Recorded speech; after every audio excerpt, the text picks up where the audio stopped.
അല്ല മോഹൻലാൽ കവിളനങ്ങുന്നില്ല, കണ്ണനങ്ങുന്നില്ല, കാലനങ്ങുന്നില്ല എന്നൊക്കെയായിരുന്നു. അപ്പോൾ ഭംഗിയായിട്ട് അനങ്ങിയിട്ടുണ്ട്.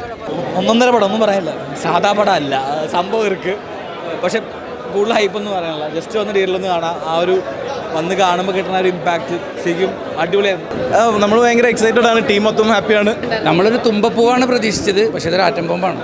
മലയാള സിനിമാ ചരിത്രത്തിൽ ഇതുപോലൊരു ഡയറക്ടർ ഇല്ല.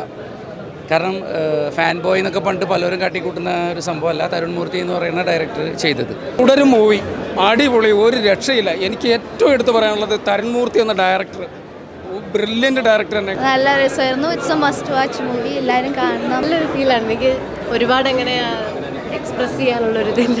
ഇതിനു വേണ്ടിയാണ് കാത്തിരുന്നത്. ലൂസിഫറൊന്നുമല്ല, തുടരുവാണ് പടം. ലാലേട്ടൻ്റെ എല്ലാമാണ്. ആ പഴയ മോഹൻലാൽ തിരിച്ചു വന്നിട്ടുണ്ട്, അടിപൊളി പടമായിരുന്നു. നമ്മുടെ ലാലേട്ടനെ തിരിച്ചു കിട്ടി എന്ന് തന്നെ പറയണം. ലാലേട്ടൻ ഇവിടെ തന്നെ ഉണ്ടായിരുന്നു, പക്ഷേ നമ്മുടെ ലാലേട്ടനെ തിരിച്ച് കിട്ടി.